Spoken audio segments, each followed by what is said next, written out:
Olá pessoal, graça e paz do Senhor, tudo bom com vocês? Galera, durante essa semana nós vamos estudar, meditar num assunto que é as respostas de Pedro. O nosso texto base está lá em Lucas 5, do 1 ao 11. Lucas capítulo 5, do versículo 1 ao 11. Esse texto é muito bonito, muito impactante, fala muito ao meu coração e espero que fale ao seu também.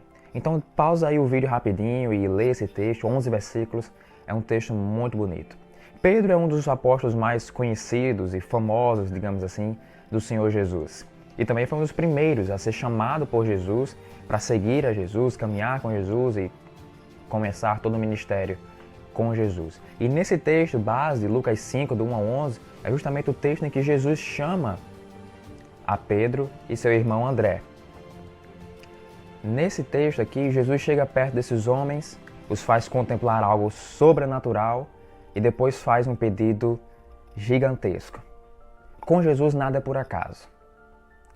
Nada acontece por tanto faz, tanto fez. Tudo acontece dada a sua permissão para que, em razão disso, nós venhamos a dar uma resposta a Jesus. Jesus sempre espera uma resposta de nós, seja com nossas palavras, seja com nossos pensamentos, seja com nossas atitudes. E aqui Jesus teve respostas de Pedro. Ele pediu umas coisas, ordenou outras, fez isso, fez aquilo, e em cada coisa Pedro deu uma resposta ao Senhor Jesus e é nelas que nós vamos meditar essa semana. Um fator interessante que eu gostaria de destacar aqui é que o local em que Pedro e seu irmão estavam pescando, o Lago de Genezaré, era um local, digamos assim, famoso de pesca, bem do comércio mesmo, que várias pessoas estavam lá para pescar e tudo mais. Então, Pedro e seu irmão André não eram os únicos que estavam ali pescando. Então, Jesus foi direto para aqueles homens e tem um propósito aí. Grave isso aí, porque nós ainda vamos falar sobre isso. Galera, pensando aqui em 4 pontos rápidos sobre as respostas de Pedro, o primeiro ponto é que até as pequenas coisas têm valor para Deus. Muitas vezes a gente só pensa no ministério, naquela coisa gigantesca, naquela coisa bem vista, de estar lá no altar, no púlpito, no louvor, com todo mundo vendo, qualquer coisinha para falar no microfone lá na frente. E aí a gente desconsidera, menospreza os outros ministérios em que não há muita visibilidade, não há muito reconhecimento. Mas até as pequenas coisas têm valor para Deus. E essa foi a primeira resposta de Pedro, porque Pedro permitiu que Jesus usasse o seu barco. Quando você ler o texto, você vai ver que Jesus vinha com uma multidão. Jesus estava pregando, ensinando aquela multidão. E normalmente a multidão ficava pressionando Jesus, empurrando, não deixava Jesus quieto.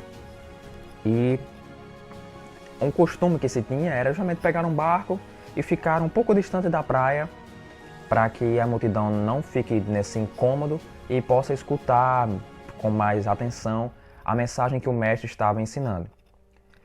E aí a palavra não diz que Jesus pediu o barco a Pedro, mas a gente pode supor que sim, porque se Jesus pegou o barco que era de Pedro, que é como diz a mensagem da palavra, então ele deve ter pedido, porque Jesus não era mal educado.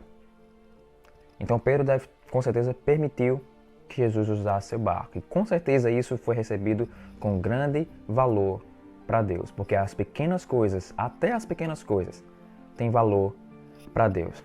O interessante é porque Pedro era impulsivo, era grosseiro, era egoísta. Então, por que será que ele permitiu que Jesus pegasse seu barco? Provavelmente, segundo alguns estudiosos, Pedro já era discípulo de João Batista. Então já tinha um certo conhecimento de quem era Jesus. Pouca coisa, mas sabia. E talvez tenha sido por isso. Ou talvez, como vai dizer o texto, Pedro passou a noite pescando e não conseguiu nada. Então talvez ele estivesse tão para baixo, tão triste por não ter conseguido nada, que para ele já não fazia diferença nenhuma quem usasse o barco dele. Esse foi o nosso primeiro ponto e os próximos pontos nós vamos falar nos próximos vídeos. Beleza, galera? Que Deus abençoe a sua vida e lembre-se, Deus espera respostas de você, com suas palavras, suas ações, seus pensamentos. Quais são as respostas que você está dando para Deus? Beleza? Cumpra o padrão. de excelência e santidade que Deus exige de você. Valeu, galera. Deus abençoe.